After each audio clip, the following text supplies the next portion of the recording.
There we are. All right, so self-fulfilling prophecy or Pygmalion effect.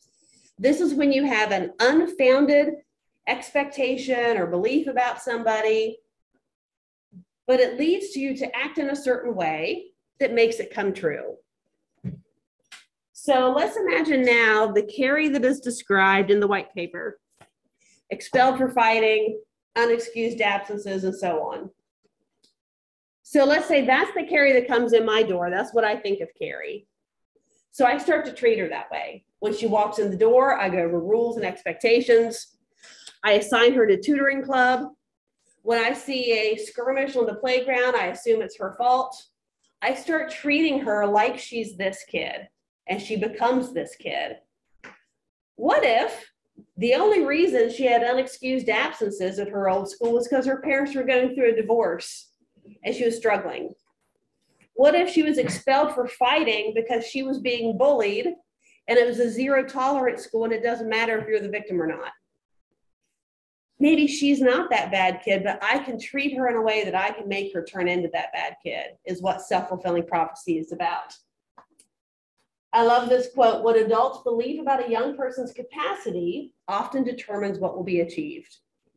So the breakthrough study that looked at this was Rosenthal and Jacobson, late 60s. This is, in my opinion, a crazy study. I want you to imagine that this is being done to you in your classroom. In an experiment conducted at an elementary school like this one, psychologist Robert Rosenthal and school principal Lenore Jacobson took the Pygmalion effect one step further. What we wanted to show was the extent to which teachers' expectations could actually affect pupils' intellectual performance, for example, their IQ scores. So what we did was we tested everybody in the school with a test that pretended to be a test that would predict academic blooming, so-called Harvard test of inflected acquisition. And allegedly on the basis of that test, but not really, we gave each of the teachers in the school the names of a handful of children in her classroom that would get smart in the academic year ahead. These kids' names were taken out of a hat. We chose them by means of a table of random numbers. The children themselves did not know in any direct way that teachers were holding certain expectations for them. Teachers were told not to tell the kids, and of course we didn't tell the children either. So the children never knew.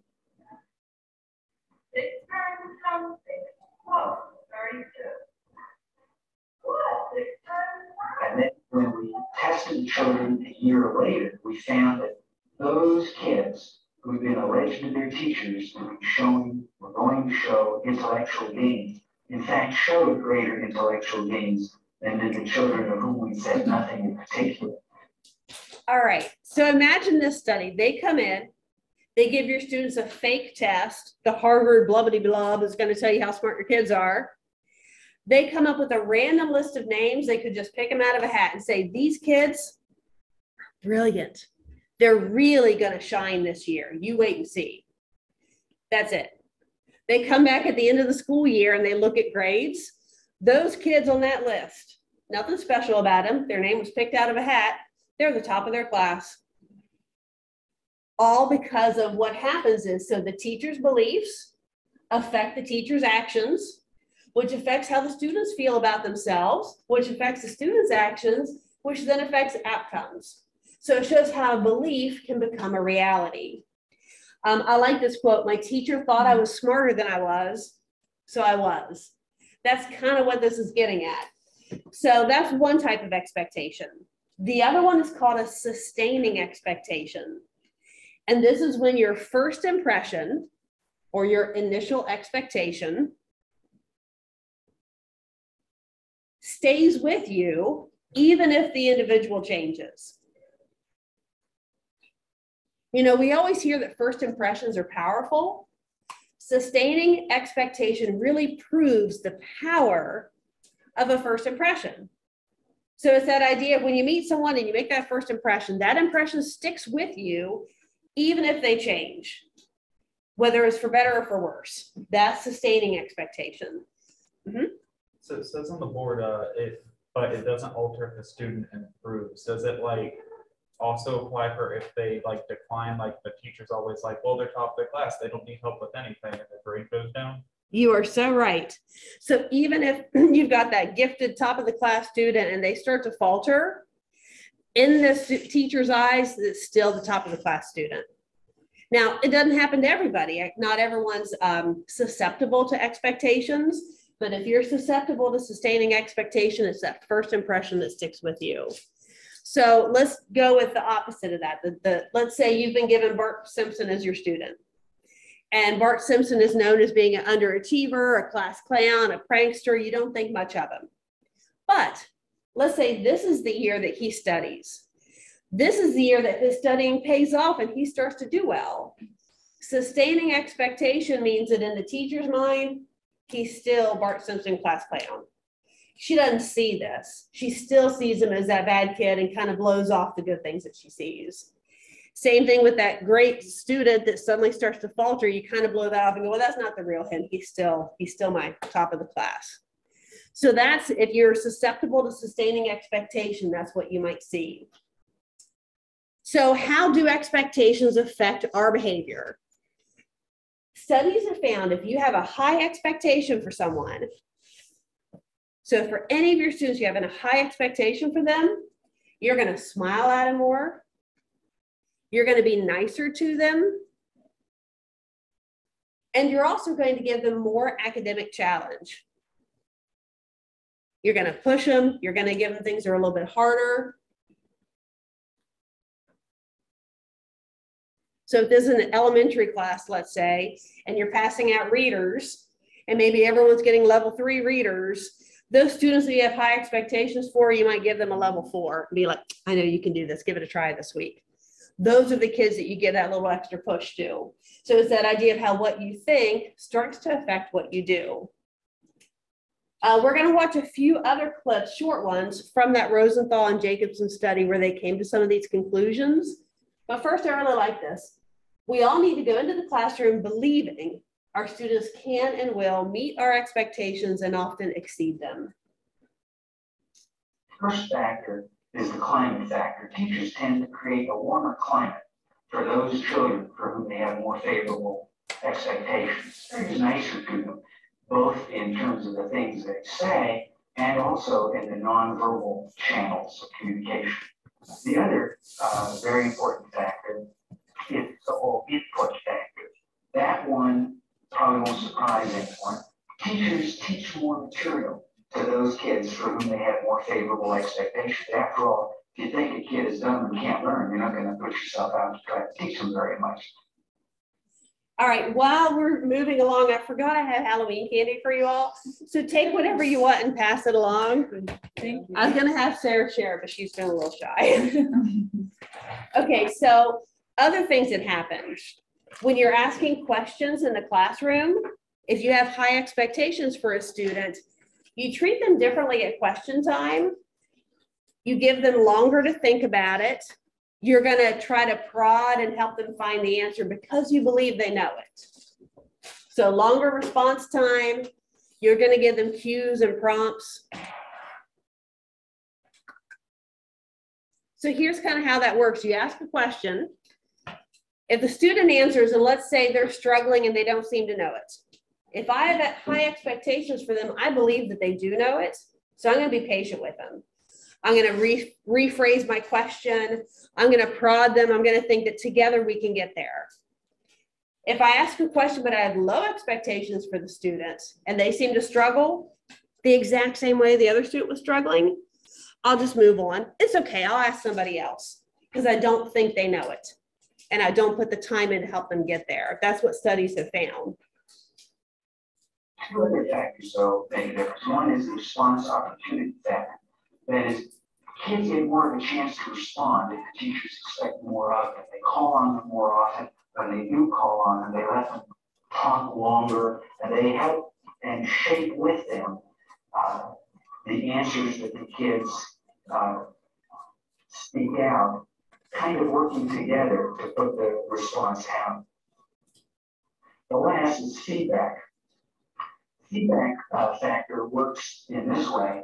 As you might expect, if more is expected of the kid is praised more. positively reinforce more for getting a good answer out. But interestingly enough, is given more differentiated feedback when they get the wrong answer. One of the ways in which you can sometimes tell a little bit that the teacher does not have very high expectations for the kid is that the teacher is willing to accept a low quality response.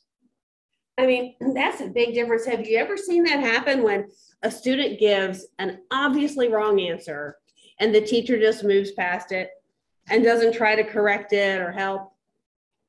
I've only seen that happen a few times, but that's certainly a flag saying the teacher just has given up hope. All of this is showing that really when you have high expectations for your students, you're trying to teach them better. You're trying to spend more time on them. And then the opposite occurs when you have low expectations. So when you have low expectations, you tend to do less. So you're less warm, you smile less, you don't challenge them, you don't give them as long to respond. In fact, this is a pretty old cartoon. It's been around for a while, but it's hitting at this. My objective is to have each student become more insightful, compassionate, introspective, and empathetic. In your case, I'll settle for quiet. Wow, what a huge difference in expectations. And it can also affect how we talk to them about their work. The sad thing is, studies are starting to show that teachers in general do not have high expectations for their students across the globe.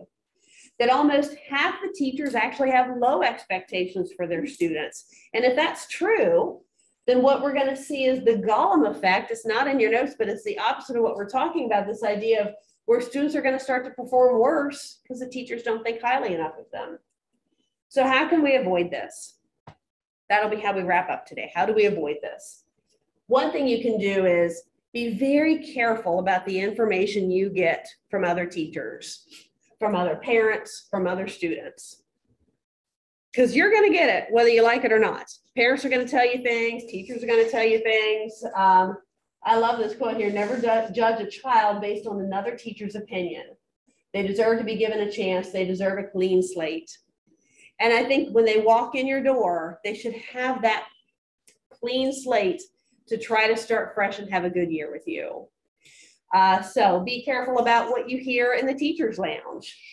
At your field placement, how many of you have heard gossiping? Yeah, that's about half the class. It happens way more than it should.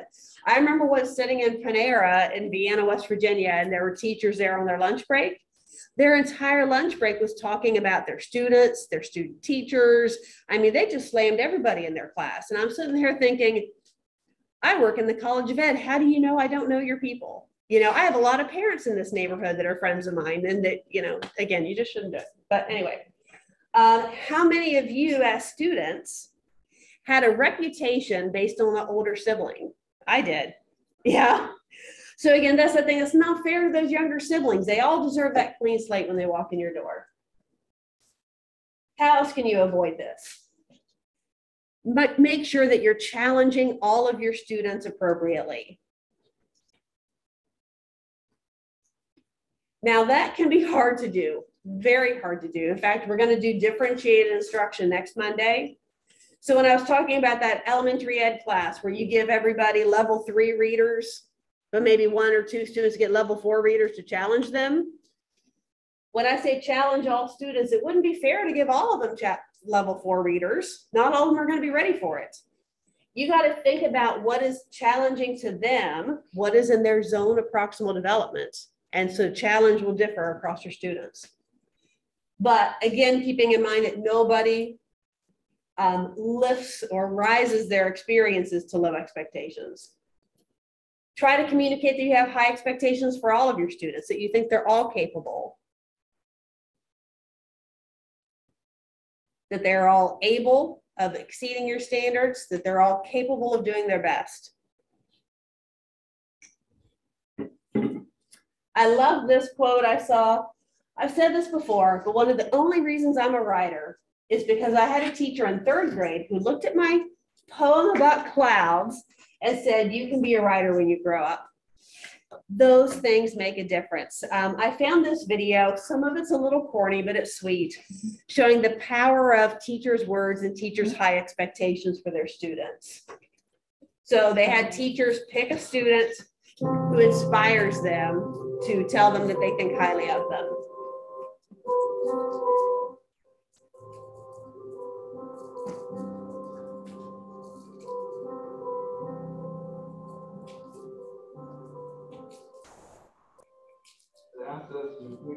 That we really believe in. I picked you, and I chose you, and I chose you. I chose you because every day you have an infectious smile.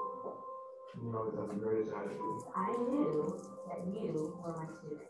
You are the reason that I come to work every day, every single day. Because you're so passionate, it just brightens my day every day to know that I get to see you. And I picked you because I wanted to spend time with you in art every day. Every day you smile. Don't cry at your students, it makes them feel weird. It's sweet, but you can see she's a little uncomfortable too. And she's sweet. You inspire me to be better, and you're very special. You're asking us to do that we believe you. Because of what I believe about you, that you are amazing, that you have overcome some hard things in your life, and you overcome them with a smile. So you can see that power of showing your students that you think highly of them. And then also try to be fair when you're doing your gradings. I think it's a great idea to not look at students' names when you're grading papers, because it is, it's a fact of being a human that when you pick up that paper and you see that name, some sort of thought comes in your head. The thought could be, oh, this is that student that's there every day and has a positive attitude. Or it could be, oh, this student missed 5 class periods this session. I haven't heard from them, whatever. You start reading that paper with a bias. Do you do that? Like, do you, like, well, say, for instance, when you're grading, on Blackboard, at people's names, or do you just look at this? I tell you what's cool about the way Blackboard is. So let's say you've all just submitted a paper. I can go into this thing that says needs grading, and it will just pop up. And the way it pops up is the first person who submitted their paper. And it shows me their paper over here. And I have to look in a separate spot to see who it was that wrote it. But if I just grade it and enter my grade and hit next and grade it and next, you can go and never even see whose paper it is because they're not in alphabetical order. They're almost random. They're just based on who turned it in first, second, third, and fourth. So I love that they do that, because usually when you're looking at a hard copy, what do you put at the top of your paper? Your name, your section, all that sort of stuff. So they kind of get rid of that in Blackboard. One way you can get rid of it with hard copies is have your students put all that stuff on the last page. So they don't see it until you're finished reading it. But I think I'm so glad that Blackboard does that. Monitor your own behavior for any bias. Ask yourself, are you in any way treating students differently based upon expectations when it comes to gender, social class, academic performance, any of that? This great teachers have high expectations for their students, but even higher ones for themselves. So we'll end here. If you got questions, stick around. Otherwise, we'll be together next time. That'll be for next week. Yep. Okay. So we're just doing the teacher expectations today, and then on Monday we're going to do differentiation.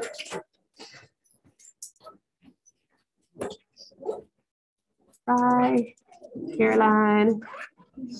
I don't have glasses in. Caroline.